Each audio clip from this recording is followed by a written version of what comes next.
Vamos a comenzar una serie de mensajes y lo que había yo prometido, y que es hablar sobre las tormentas de la vida.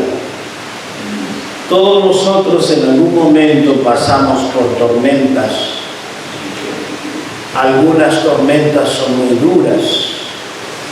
Los vientos golpean muy fuertemente con nuestra vida o contra nuestra vida. Hay momentos que ni siquiera sabemos para dónde ir ni qué hacer. Y es lo que el salmista le dice a Dios: Señor, no estés quieto. Señor, haz algo. Señor, muévete, dime algo. Hace algo. Parece que en la tormenta de la vida de David, Dios guardó silencio y no hizo nada. Dios guardó silencio y no hizo nada.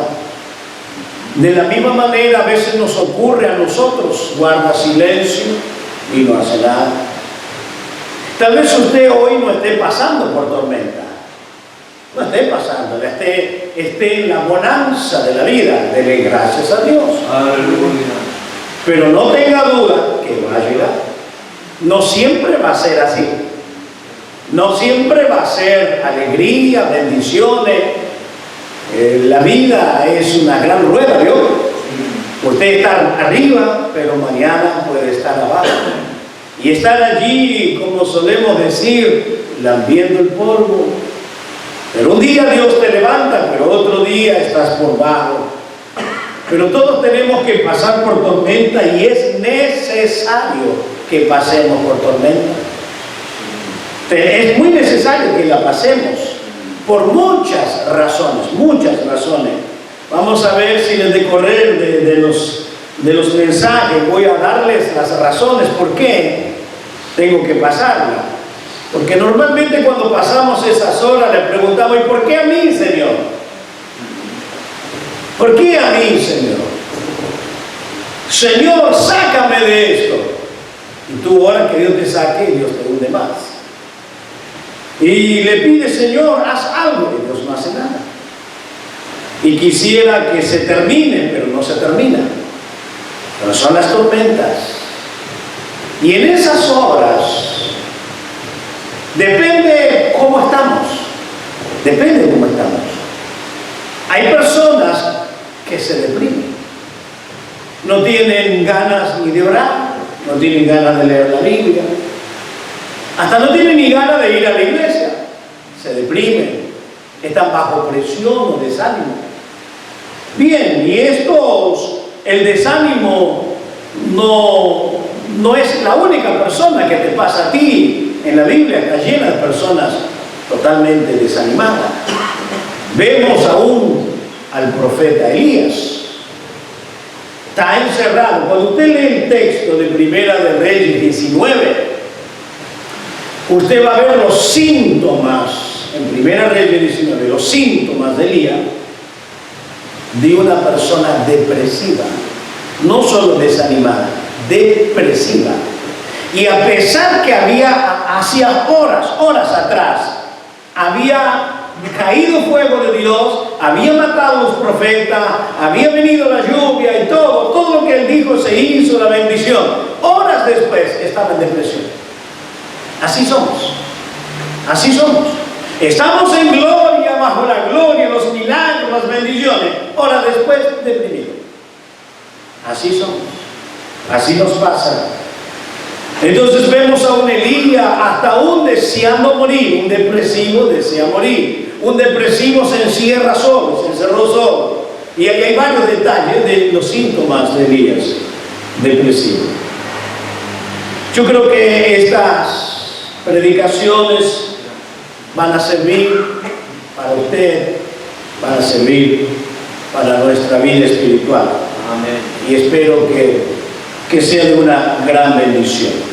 Entonces vamos a abrir nuestra Biblia en el Salmo 34.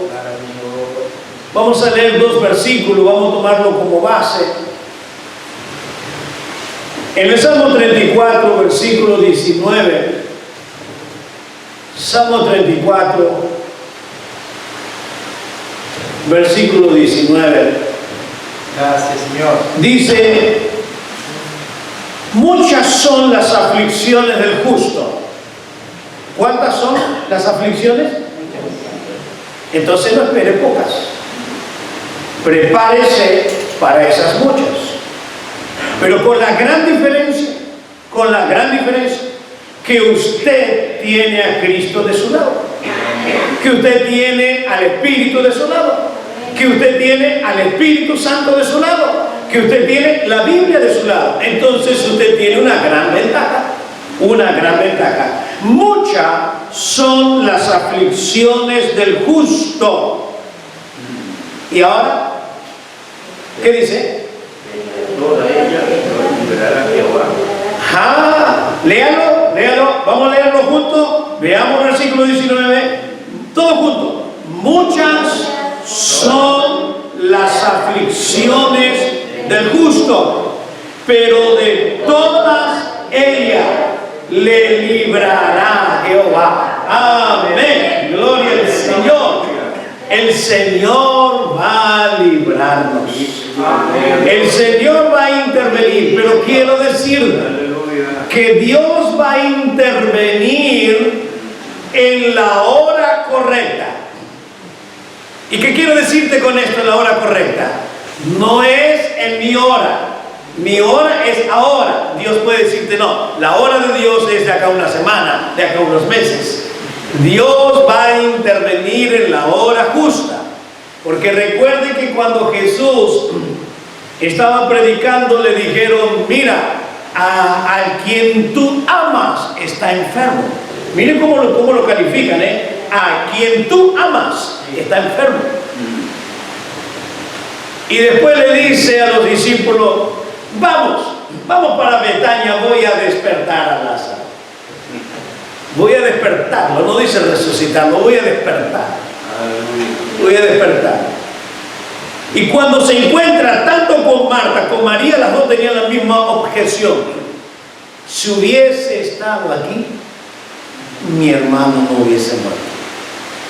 Si hubiese estado aquí, mi hermano no hubiese muerto.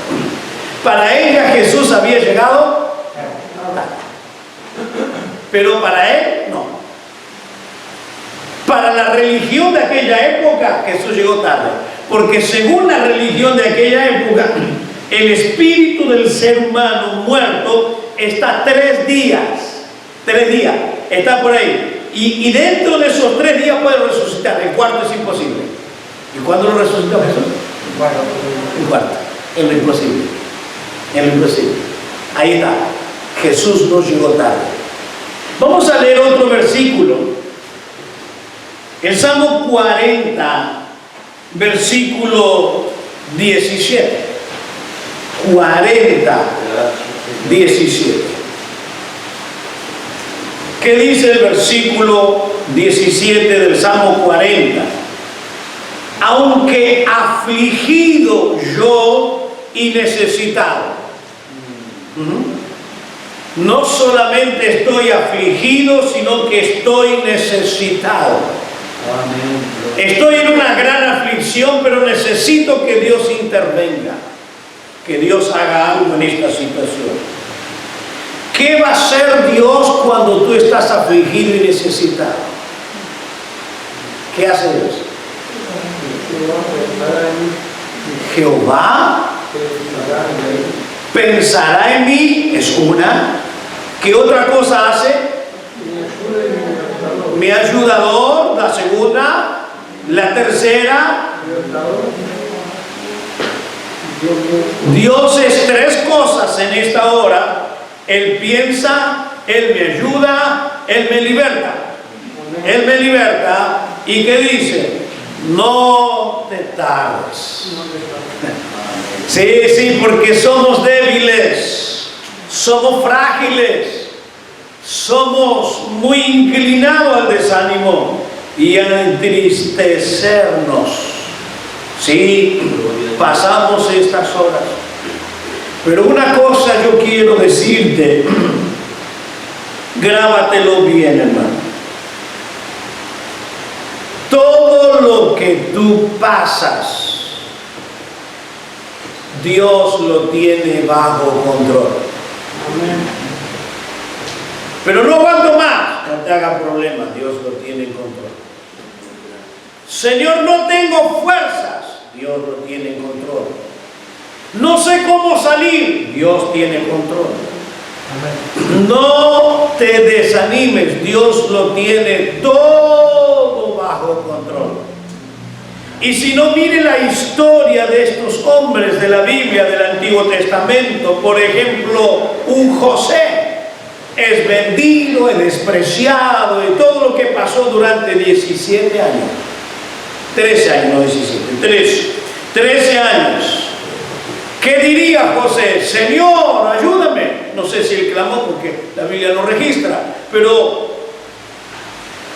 estaba en una soledad total. Solo, total, solo. Totalmente solo. Pero la pregunta, ¿Dios tenía bajo control todo o no? Amén. Ahora, ¿por qué usted dice que Dios tenía todo bajo control? Porque conoce el fin de la historia. Porque conoce cómo Dios triunfó en la vida de él. Y contigo, ¿Dios tiene el control o no? Amén. Aunque tú no veas nada. Lo que pasa es que tú no ves la película terminada, pero para Dios ya está terminado. Ya está el fin. ¿Y qué está? La gran victoria sobre tu vida. La gran victoria. Y no solo José, podemos mirar a un Daniel, un muchachito de 15 años llevado al cautiverio, separado de sus padres, de su tierra, todo. Pero, ¿qué hace Dios con él? Dios lo eleva en alto y lo honra y se glorifica y lo usa. ¿Qué propósito Dios tenía? Usar a Daniel. ¿En dónde? En uno de los mayores imperios paganos, Babilonia. Bueno, Dios al fin tiene propósito. Y yo quiero rápidamente, si usted busca rapidito estos textos, simplemente los leemos para confirmarles los para de Dios. Se lo repito, los para de Dios. Entonces Dios permite esas pruebas ¿para qué? Entonces vamos a mirar 6 para de Dios. 6 para de Dios. Simplemente leerle rapidito porque estamos en la introducción y ya vamos a mirar estos para de Dios. En Efesios capítulo 1, en el versículo 4, Efesios 1, 4, dice, Efesios 1, 4, según nos escogió en Él, o sea, ¿quién? En Cristo. ¿Cuándo Dios nos escogió en Cristo? Antes de la fundación del mundo. Oiga, si empezamos a estudiar esto es tremendamente maravilloso. ¿Cuándo Dios te escogió a ti? Antes de la fundación del mundo. Oiga, antes de que exista la humanidad, Dios te escogió. Y ahí viene el primer para. ¿Para qué? Para que fuésemos santos y sin mancha delante de Él. Entonces, ¿para qué te escogió? Para que seas santo y sin mancha. El primer para. El primer para de Dios es para que fuésemos santos y sin mancha. El segundo para, ya que estamos en Efesios, vamos a ir en el mismo capítulo 1, en el versículo 12. El segundo para, 1:12. 1:12 dice, a fin de que seamos para alabanza, para el segundo para de Dios. ¿Para qué? Para alabanza de su gloria, nosotros los que primeramente esperamos en Cristo. ¿Para qué? Para alabanza. Entonces, noten los para de Dios. El primer para de Dios es para ser santo. El segundo para es para la alabanza de Dios, para glorificar a Dios. ¿Para qué usted está aquí en esta mañana? Para alabanza de Dios, para gloria de Dios, ¿Para qué usted va al mundo y testifica de Cristo? Para la alabanza de Dios. Porque tengo que decirte que todas las cosas que Dios creó, la naturaleza, los animales, usted y yo, ¿para qué Dios lo creó? Para alabanza de su gloria. Toda la creación, ¿para qué la creó? Para alabanza de su gloria. ¿Para qué yo existo? Para alabanza de su gloria. Entonces, si usted vive para glorificar, encuentra la razón fundamental para que usted vive. Pero vamos rápido. El segundo para, o tercer para, en Efesios capítulo 2, en el versículo 10. Efesios 2:10, el tercer para de Dios. Tenemos que vivir para esto, hermanos. Esto es la razón por la que vivo. ¿Para qué? Para ser santo, para alabanza. 2:10, porque somos hechura suya, creado en Cristo Jesús. ¿Para qué? Buenas obras. Entonces, ¿para qué yo he nacido de nuevo? Porque dice, fuimos creados en Cristo. Eso es el nuevo nacimiento. ¿Para qué? Para buenas obras. Y aquí me da un detalle muy importante que debo prestarle atención. Dice, las cuales Dios preparó de antemano. Y ahí viene el otro para. ¿Para qué? Para que anduviésemos en Él. Amén. Gracias a Dios para buenas obras, no para malas obras, no para andar peleando, chismeando, todas esas cosas. No, Dios te creó para que sea un buen discípulo, que sea un instrumento en sus manos, que sea una persona útil de bendición. Sí, hermano, la iglesia es lo mejor que hay en la tierra. Y debemos vivir como tal. Debemos vivir como tal. Bien. El cuarto para. Efesios, seguimos en Efesios, capítulo 3, versículo 8, hasta el versículo 10. Leo estos versículos porque aquí no hay punto, y a veces es difícil colocarle un punto en las oraciones de Pablo. Pablo es difícil de colocarle un punto a donde termina un tema y va a cambiar. Es muy difícil. Pero en el capítulo 3, versículo 8, a mí que soy menor que el más pequeño de todos los santos, me fue dada esta gracia de anunciar entre los gentiles el evangelio de las inescrutables riquezas en Cristo. Esto es tremendo. Amén. Para conocer las inescrutables. Esto no es un conocimiento intelectual humano, sino espiritual. Inescrutables riquezas. Aleluya. Y de aclarar o hacerle luz, entenderlo. Aclarar es, esa palabra aclarar es como cuando usted viene, acá está todo apagado y oscuro, y usted va, tac, cliquea y se hace luz. Eso significa aclarar. Hacer luz, hacer todo visible. Entonces eso significa aclarar a todo cual sea la dispensación del misterio escondido de los siglos en Dios, que los creó todas las cosas para todas esas riquezas, todos esos misterios que el mundo no lo puede recibir si no recibe a Cristo, para que la multiforme sabiduría de Dios sea ahora dada a conocer. Quiero explicarle esto.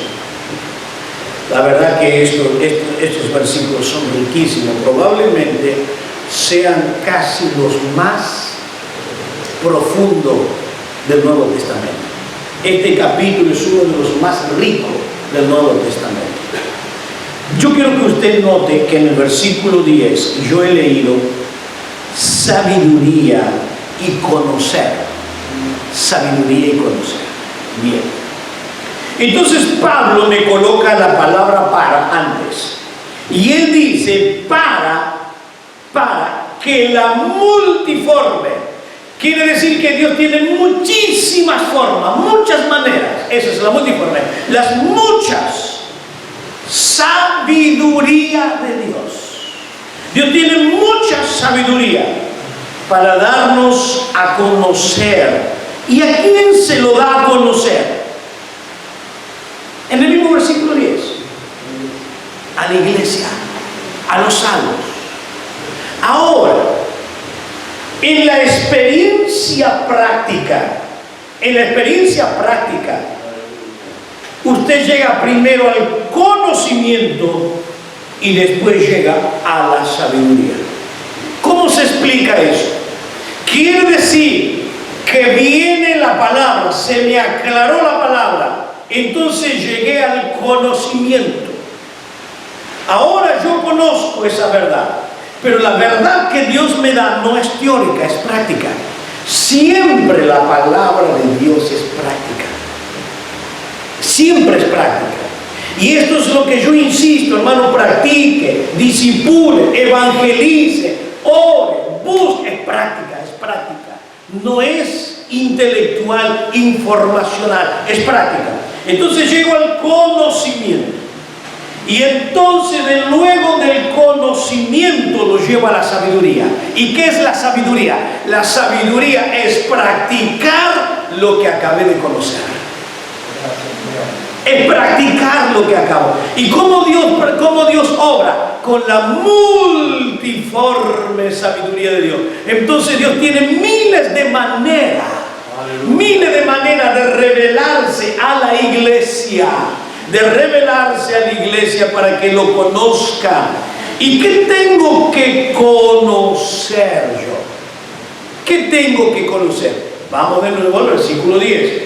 Yo no sé si me está entendiendo, estoy tratando de hacerlo lo más simple posible, pero escuche lo que dice. Leo de nuevo el versículo 10. Para que la multiforme sabiduría de Dios sea ahora dada a conocer por medio de la iglesia. ¿Y qué hace por medio de la iglesia? ¿Hacia dónde lo anuncia? ¿Hacia dónde predicamos? ¿Hacia dónde vivimos? A los principados y potestades en los lugares celestiales o celestes. Que entonces yo comienzo a practicar. Y mi testimonio llega a los lugares celestes, a todos los principados, potestades que están en los aires, la gran obra que Dios ha hecho en mí. Para esto. Es tremendo esto, hermano. Yo le aconsejo que usted lea tranquilamente todo este capítulo 3. Todo este capítulo 3. Si usted lee todo este capítulo 3, usted va a encontrar varias veces la palabra para. Por ejemplo, usted va a encontrar la palabra para en el versículo 16. Usted va a encontrar la palabra para en el versículo 17. Usted va a encontrar la palabra para en el versículo 19.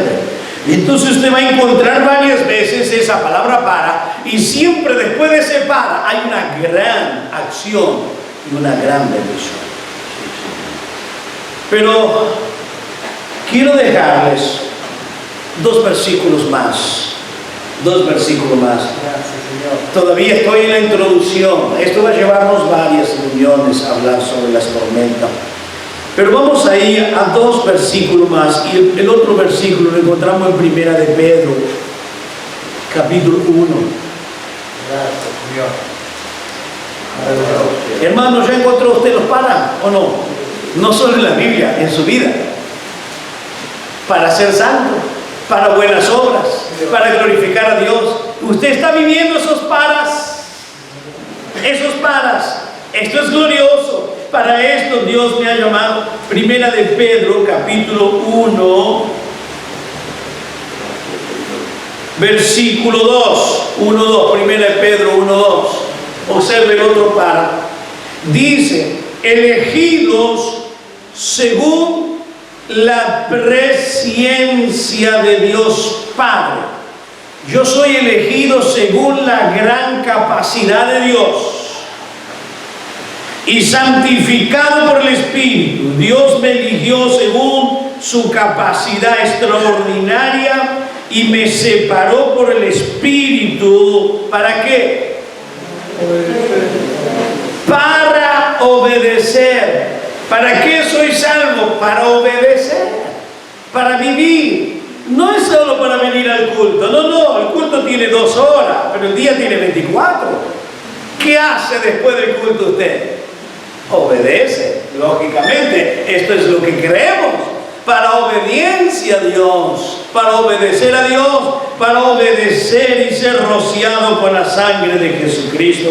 Somos llamados para la obediencia. Este es el propósito de Dios. Y el último propósito, para que lo encontramos en 1 de Pedro, capítulo 2, versículo 21.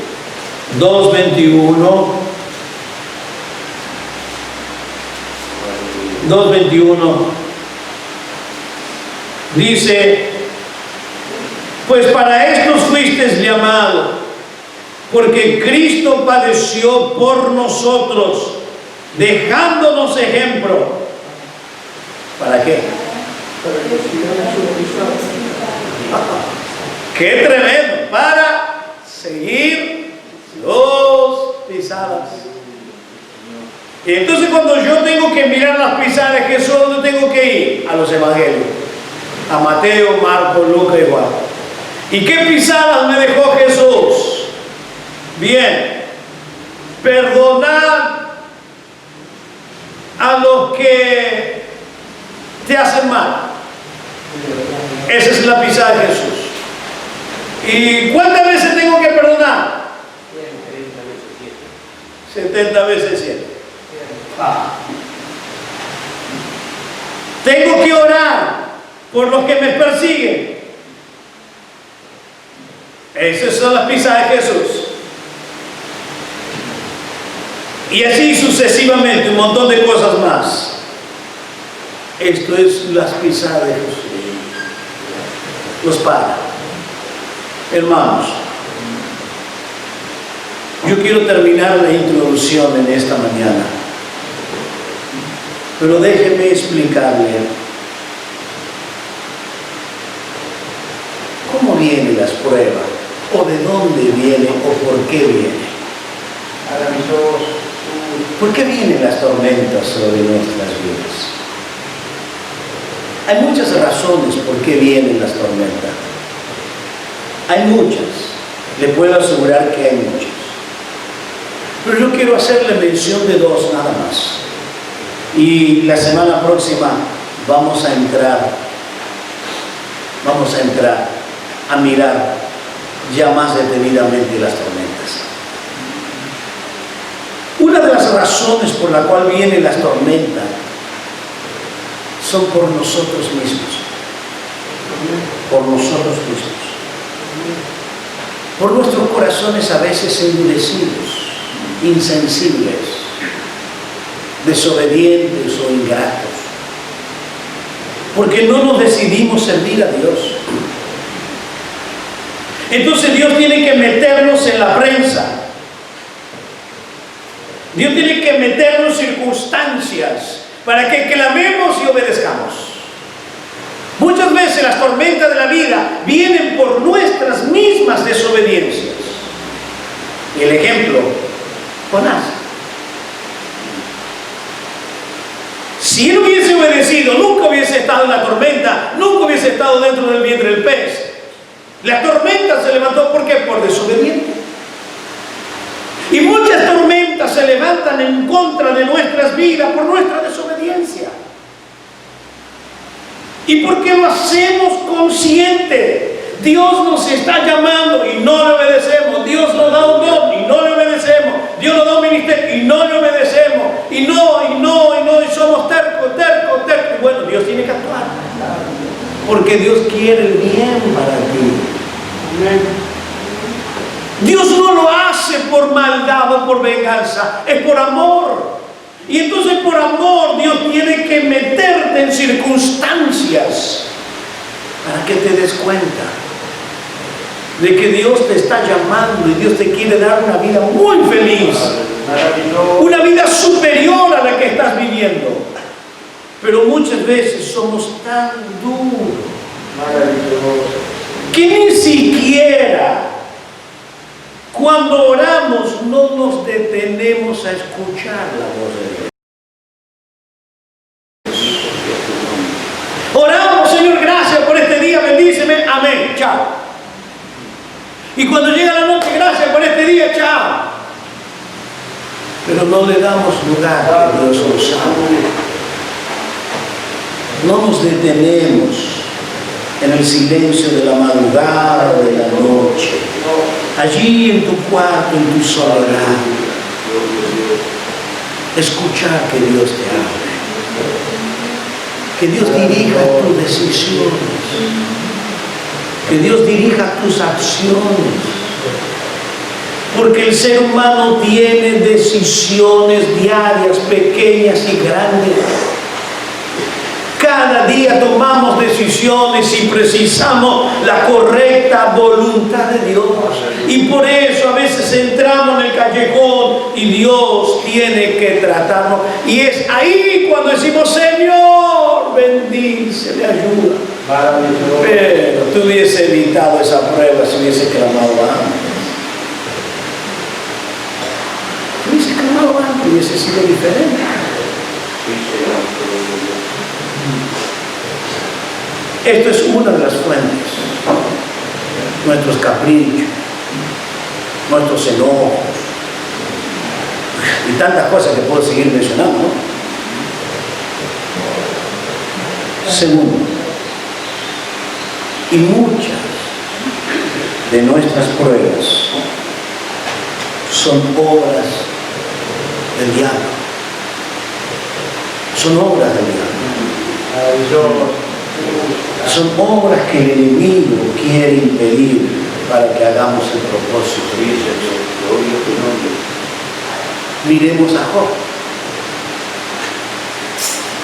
No fue Dios quien le mandó, fue Job. Fue el diablo, a Job.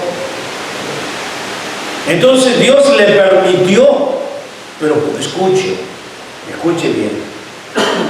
Cuando Dios permite que el diablo intervenga en tu vida, en alguna circunstancia, es porque tú puedes. Amén. Es porque tú puedes. Amén. Dios le permitió porque sabía, Job es fiel, iba a ser fiel. Y no me va a abandonar en esta. Entonces dice, dale, quítale, va a ver que te va a negar en tu misma cara. No, tócalo, va a ver. ¿Por qué? Porque Satanás no es omnisciente, no es omnipresente. Él no sabe todo. Y una de las cosas que él no sabía, que Job iba a permanecer fiel. Que él iba a permanecer fiel. Pero como Dios es omnipresente, omnisciente, el eterno, y lo sabía, tócalo. Pero también Dios le puso límites. Hermano, yo no sé si estás pasando por pruebas que tú crees que el diablo está tratando, golpeando contra tu vida. Te voy a decir, Dios le puso límites. El diablo no tiene autoridad sobre ti. Dios le puso límites. Y lo que Dios le permitió, tú puedes sobrellevar y salir triunfante. Solo espera. Cuando llegaron las noticias que todo lo había perdido, de ser un hombre rico pasó a ser un hombre pobre, un hombre con una familia a no tener nada, de un hombre sano a un hombre enfermo, en instantes cambió todo. Y él dijo, Jehová dio, Jehová quitó, sea su nombre glorificado. Alabado sea Dios. Y hermano, la Biblia está llena de ejemplos de personas que han pasado grandes tormentas. no eres el único. No eres el único. Eres uno más de los tantos que están pasando tormenta. Gracias, Señor. Pero Dios está contigo en el tormento. Amén.